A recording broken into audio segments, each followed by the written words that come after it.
நீங்கள் பார்த்து கொண்டிருப்பது உங்கள் ஜாஷுவா டிவி. சகல ஜனங்களுக்கும் நற்செய்தி.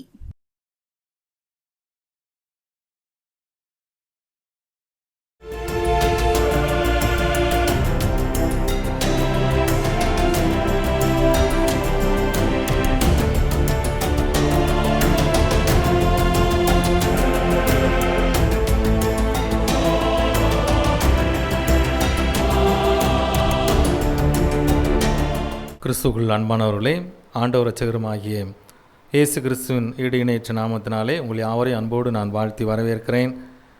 இந்த நாளிலும் ஆண்டவருடைய வார்த்தையை நாம் தியானிக்கும்படியாக கூடியிருக்கின்றோம். இந்த மகிமை நேரம் செய்தி வேளைக்குள்ளாய் உங்களை யாவரையும் அன்போடு நான் வரவேற்கிறேன்.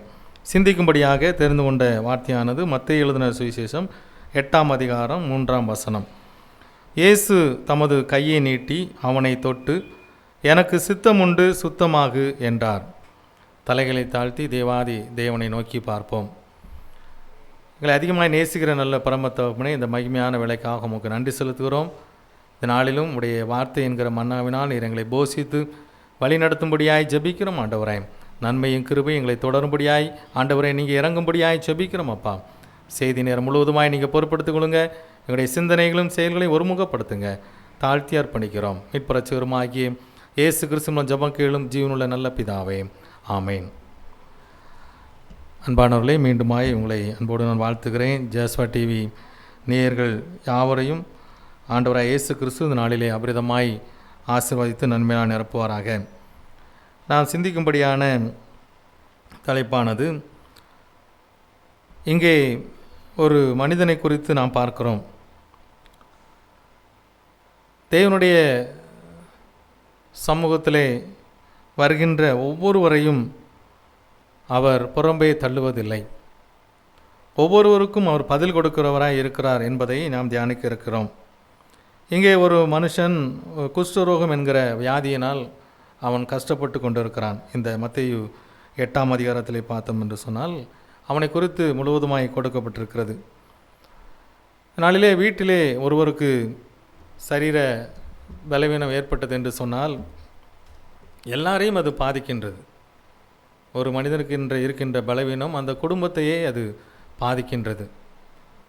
ஆகவே அந்த பலவீனத்தை குறித்து எல்லாரும் சிந்தித்து கொண்டே தங்களுடைய நாட்களை கடத்தி கொண்டிருப்பார்கள். இங்கே இருக்கின்ற இந்த மனுஷன் பராமரிப்பதற்கு கடினமான ஒரு நோயுடன் அவன் வாழ்ந்து கொண்டிருக்கிறதை பார்க்கிறோம்.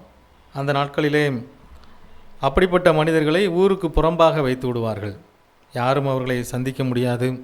அவருடைய தேவைகளை அவர்களே சந்தித்து கொள்ள வேண்டும்.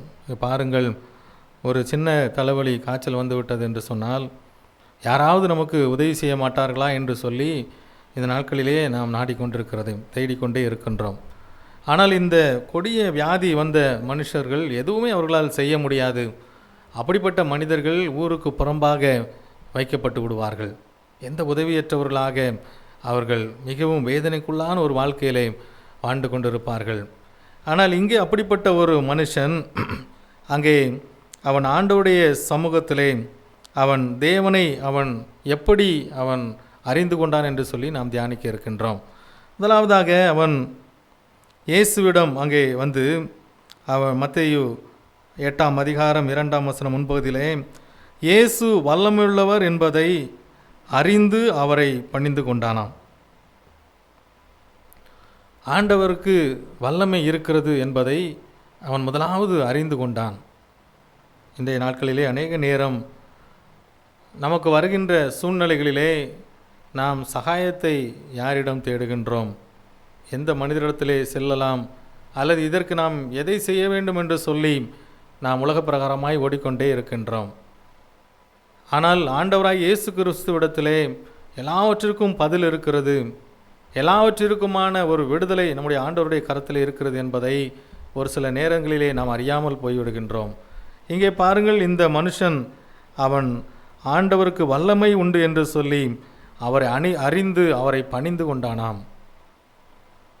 ஆண்டவருக்கு இந்த காரியத்திலே விடுதலை கொடுக்க அதிகாரம் இருக்கிறது, கொடுக்க வல்லமை இருக்கிறது என்பதை அவன் அறிந்திருந்தான் என்று சொல்லி பார்க்கிறோம். நம்முடைய வாழ்விலும் ஒரு சில சூழ்நிலைகளிலே நாம் அவிதமாய் ஆண்டவருக்கு நாம் முதலிடம் கொடுக்க அழைக்கப்படுகிறோம். ஆண்டவரால் எல்லாம் முடியும், தேவனால் எல்லாம் கூடும் என்று சொல்லி வேதவசனம் நமக்கு கற்றுத்தருகிறது.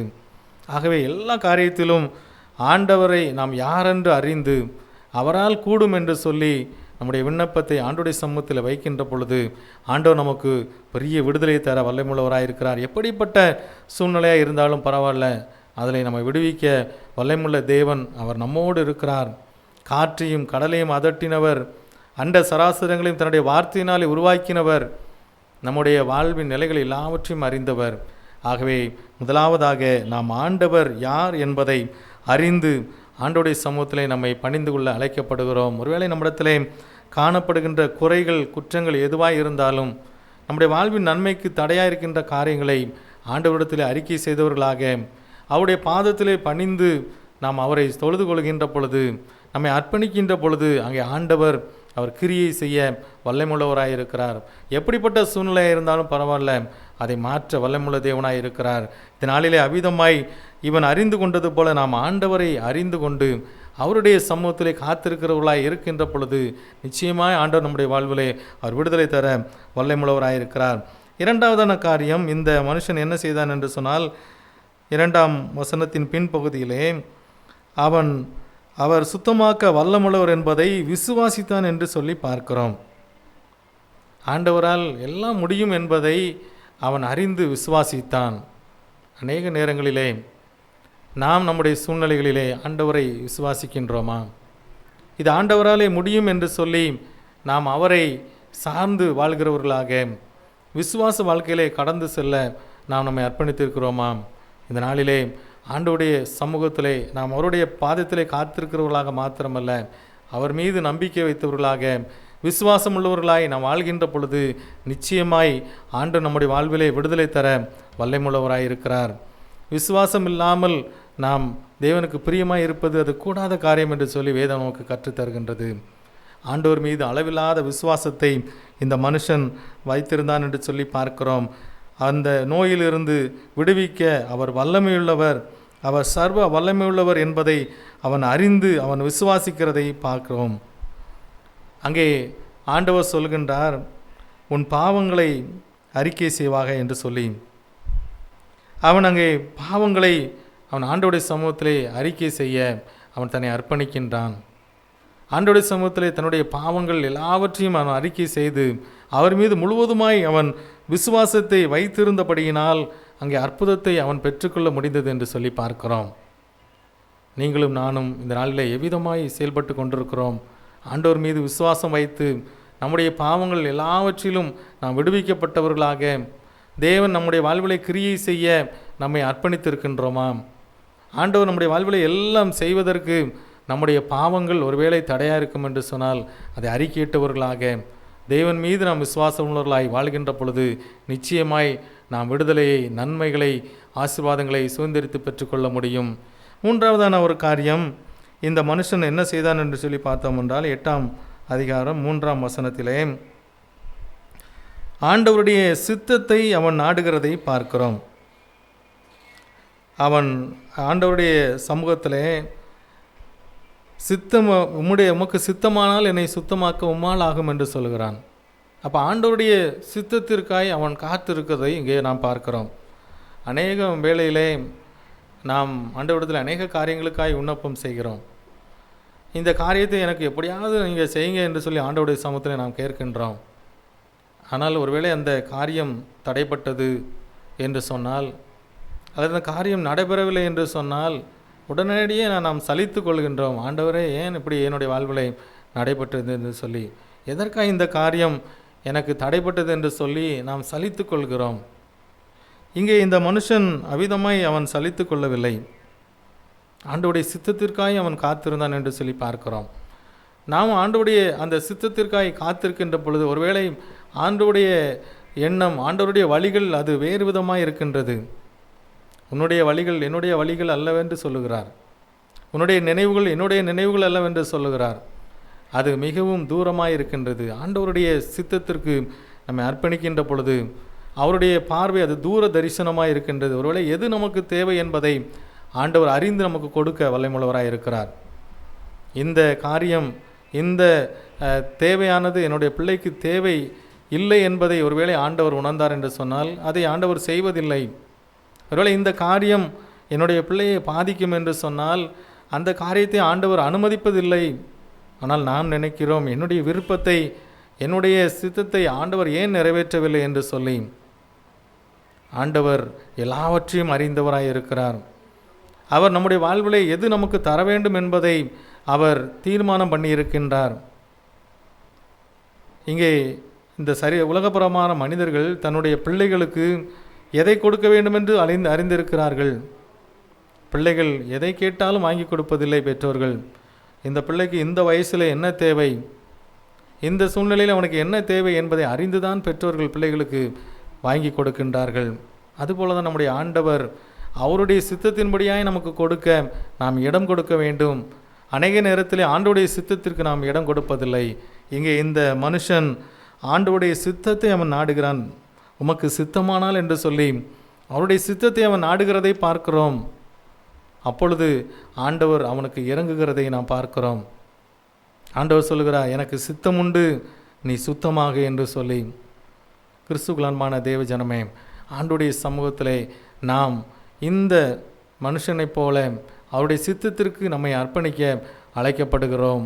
ஆண்டவருடைய சித்தம் இந்த பூலோகத்திலே செயல்பட வேண்டும் என்று சொன்னால் அதற்காய் நாம் ஜெபிக்க அழைக்கப்படுகிறோம். ஏற்ற வேளையிலே சகாயம் செய்யும் கிருபை நம்முடைய ஆண்டவரிடத்திலே இருக்கின்றது. உங்களுக்கும் எனக்கும் என்ன தேவை என்பதை அவர் அறிந்திருக்கிறார். எந்த சூழ்நிலை உதவி செய்ய வேண்டும் என்பதை அவர் அறிந்திருக்கிறார். அந்த ஏற்ற வேளையிலே அவர் தருகின்ற பொழுது அந்த காரியம் மிகவும் ஆசீர்வாதம் உள்ளதாக இருக்கும். ஆகவே எல்லாவற்றிலும் நாம் பொறுமையோடு ஆண்டவருடைய சித்தத்தை அறிந்தவர்களாய் நாம் வாழ செயல்பட அழைக்கப்படுகிறோம். நான்காவதான காரியம், இந்த மனுஷன் 8ஆம் அதிகாரம் 4ஆம் வசனத்தை பார்த்தோம் என்று சொன்னால், அவன் சுகத்தை பெற்றவுடன் தேவனுக்கு ஒரு சாட்சியுள்ள மனிதனாய் இருக்கிறதை நாம் பார்க்கிறோம். தேவன் அங்கே அவருடைய சித்தத்தை வெளிப்படுத்தி அவனுடைய வாழ்விலே சுகத்தை கொடுத்த பொழுது அவன் தேவனுக்கு சாட்சியாய் தன்னை அர்ப்பணிக்கின்றான்.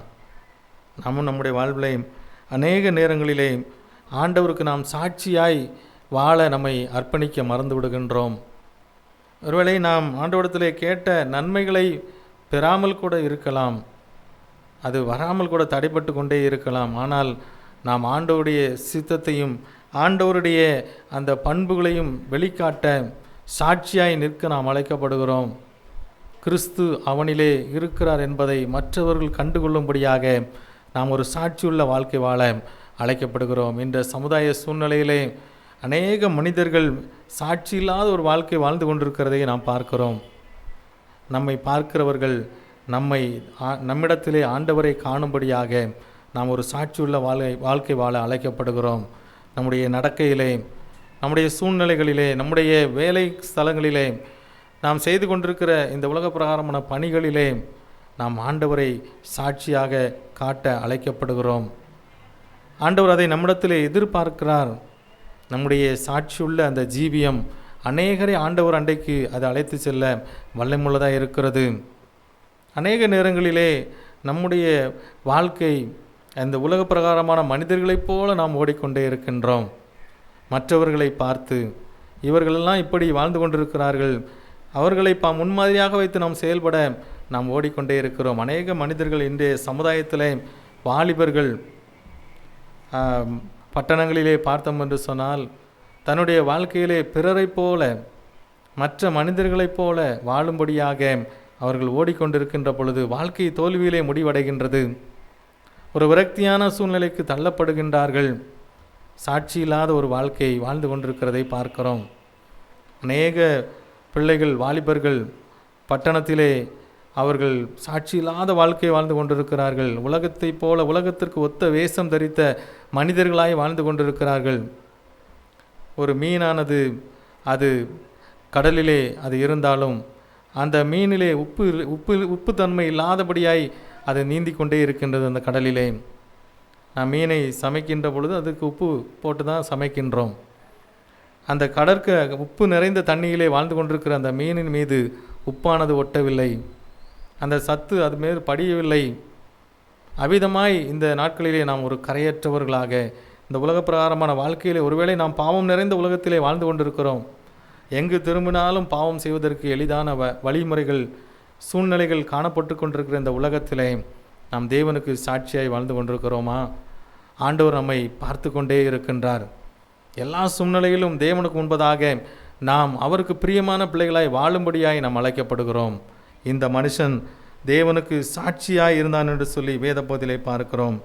அவருக்கு முன்பாக அவன் சுகத்தை பெற்றவுடன் இயேசுவுக்கு அங்கே ஒரு வழிகாட்டுகிற ஒரு மனிதனாய் அவன் மாறினான் என்று சொல்லி நம்முடைய வாழ்விலும் இந்த 4 பண்புகளையும் நாம் பின்பற்றி நடக்க அழைக்கப்படுகின்றோம்.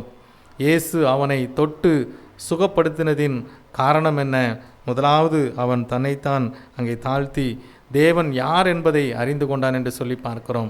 இரண்டாவதாக அவன் ஆண்டவர் மீது அதிகமாய் அவன் விசுவாசம் வைத்தான் என்று சொல்லி பார்க்கிறோம். தேவன் மீது அவன் முழுவதுமான நம்பிக்கை வைத்திருந்தான் என்று சொல்லி நாம் தியானித்தோம். மூன்றாவதான காரியம், ஆண்டவருடைய சித்தத்தை அவன் நாடினான். என்ன ஆண்டவர் சித்தம் வைத்திருக்கிறார் என்னுடைய வாழ்விலே என்பதை அவன் உணர்ந்து கொண்டு ஆண்டவருடைய சித்தத்தின்படியாய் தனக்கு விடுதலை கிடைக்க வேண்டும் என்று சொல்லி அவன் அங்கே ஒப்பு கொடுத்ததை நாம் பார்க்கிறோம். நான்காவதாக ஆண்டவருக்காய் அவன் சாட்சியாய் நின்றதை நாம் பார்க்க முடிகின்றது. நம்முடைய வாழ்விலும் நாம் இந்த 4 காரியங்களை பின்பற்றி நடக்க நாம் அழைக்கப்படுகிறோம். தேவன் யார் என்பதை அறிந்து கொள்வோம். ஆண்டவர் மீது முழுமையான விசுவாசத்தை, நம்பிக்கையை நாம் வைப்போம். ஆண்டவருடைய சித்தத்தை நாம் நாடுவோம். ஆண்டவருக்கு சாட்சியுள்ள பிள்ளைகளாய் நாம் வாழ நம்மை அர்ப்பணிப்போம். இந்த நாட்களிலே இந்த உலகம் அது மிகவும் மோசமான சூழ்நிலைக்குள்ளாய் இன்று கடந்து கொண்டு சென்றே இருக்கிறதை பார்க்கிறோம். கடைசி நாட்களிலே நடைபெறுகின்ற காரியங்கள், அநேக சம்பவங்கள் நடைபெற்று கொண்டே இருக்கின்றது. ஆண்டவருடைய வருகை மிகவும் சமீபமாய் இருக்கிறது. தெய்வ பிள்ளைகளாகிய நீங்களும் நானும் நாம் எப்பொழுதும் ஆயத்தமாய் இருக்கிறவர்களாக, தேவனுடைய சமூகத்திலே காத்திருக்கிறவர்களாக, ஆண்டவருடைய பிள்ளைகளாய் வாழும்படியாய் நம்மை அர்ப்பணித்தவர்களாக, அவருக்கு சாட்சியாய் வாழும்படியாய் நம்மை அர்ப்பணித்தவர்களாய் நம்மை மாற்றிக்கொள்ளுகின்ற பொழுது ஆண்டவருடைய வருகையிலே நாம் ஆண்டவரோடு நாம் செல்ல முடியும். ஆண்டவரோடு நித்திய பரலோக வாழ்வை நாம் சுதந்திரித்து கொள்ள முடியும். அதை உணர்ந்தவர்களாக நாளில் நாம் சிந்தித்து நாம் செயல்படுவோம். ஆண்டவர் நம்முடைய வாழ்விலே சித்தம் உண்டு சுத்தமாக என்று சொல்லி நம்முடைய வாழ்விலே எந்த நிலையாக இருந்தாலும் அந்த நிலையை மாற்ற வல்லமுள்ளவராக இருக்கிறார். அவருடைய சித்தம் நம்முடைய வாழ்விலே நிறைவேற நம்மை அர்ப்பணிப்போம். ஆண்டவர் நம்முடைய வாழ்விலே பெரிய காரியங்களை செய்து நம்மை ஆசீர்வதித்து வழி நடத்துவாராக. ஆமேன். ஜெபம் செய்வோம். சித்தமுண்டு சுத்தமாகு என்று சொல்லி சுகமாக்கினி, சித்தமுண்டு சுத்தமாகு என்று சொல்லி சுகமாக்கினி, ஐயா என்று சொல்லி சுகமாக்கினி. விண்ணப்பத்தை கேட்பவரே, என் கண்ணீரை காண்பவரே, சுகம் தருபவரே, ஸ்தோத்திரம் ஏசையா. எங்களை நேசிக்கிற நல்ல தகப்பனே, சித்தமுண்டு சுத்தமாக என்று சொல்லி ஆண்டவரே எங்களுடைய வாழ்விலே எந்தெந்த காரியத்திலே நாங்கள் ஆண்டவரை உம்முடைய சித்தத்தின்படியாய் சுத்தமாக விரும்புகிறோம் அதற்காக எங்களை அர்ப்பணிக்கிறோம். அப்பா, எங்களுடைய பாவங்களை எல்லாவற்றையும் கழுவி எங்களுடைய பிள்ளையாய் மாற்றுங்க ஆண்டவரே. இந்த குஷ்டரோகியை போல ஒருவேளை தனிமைப்படுத்த ஒரு வாழ்க்கை, ஒருவேளை புறக்கணிக்கப்பட்ட ஒரு வாழ்க்கையிலே வாழ்ந்து கொண்டிருந்தாலும் நீர் ஆண்டவரை எங்களை விடுவிக்க வல்லமுள்ளவர் என்பதை விசுவாசிக்கிறோம் ஆண்டவரே. எங்களுடைய வாழ்விலே உம்முடைய சித்தம் ஆண்டவரை அது செயல்பட எங்களை அர்ப்பணிக்கிறோம் ஆண்டவரே. உம்மீது நம்பிக்கையுள்ளவர்களாக, உம்மை யாரென்று அறிந்து கொண்டவர்களாக, உம்மீது விசுவாசம் உள்ளவர்களாக, ஆண்டவர் உமக்கு சாட்சியுள்ள பிள்ளைகளாய் வாழ நீர் எங்களை பலப்படுத்தும்படியாய் ஜெபிக்கிறோம். இந்த நாளிலும் இந்த வார்த்தையை கேட்டுக்கொண்டிருந்த ஒவ்வொரு பிள்ளைகளுடைய வாழ்விலும் ஒரு புது விடுதலையை தேவனின் கட்டளையிடும்படியாய் ஜெபிக்கிறோம் ஆண்டவரே. பலவீனங்களை நீக்கி போடுங்க. எந்த வியாதியாக இருந்தாலும், எந்த பிரச்சனைகளாக இருந்தாலும் தேவரை நீர் மாற்ற வல்லமுள்ளவர். எல்லாம் உம்மால் கூடும் ஆண்டவரே. அவிதமாக இந்த வேளையிலே ஜெபிக்கிற ஒவ்வொருடைய பிள்ளைகளுடைய வாழ்விலும் ஒரு விடுதலை நீர் கட்டளையிடும்படியாய் ஜெபிக்கிறோம் ஆண்டவரே. நன்மைகளை ஆசீர்வாதங்களை கட்டளையிடும்படியாய் ஜெபிக்கிறோம். தனிமையில் இருக்கிற பிள்ளைகளுக்கு தேவனீர் ஆறுதலையும் சமாதானத்தையும் சகாயத்தையும் கட்டளையிடும்படியாக ஜெபிக்கிறோம் ஆண்டவரே. வார்த்தையை கேட்டுக்கொண்டு ஒவ்வொரு பிள்ளையுடைய வாழ்விலும் ஒரு புது விடுதலை இந்த வேளையிலே கடந்து வரும்படியாக ஜெபிக்கிறோம் அப்பா. நன்மைகளை ஆசீர்வாதங்களை சுதந்திரித்து பெற்றுக்கொள்ள தேவனை கிருபை செய்ய எங்களை தாழ்த்தி அர்ப்பணிக்கிறோம். மீதி அனைவரும் பொறுப்படுத்திக் கொள்ளுங்க. சகல துதியும் கனமும் மகிமையும் வல்லமையும் தேவரீர் ஒருவருக்கே செலுத்துகிறோம். மீட்பரட்சகரும் ஆகிய இயேசு கிறிஸ்துவின் ஜெபம் கேளும் ஜீவனுள்ள நல்ல பிதாவே. ஆமேன். God bless you.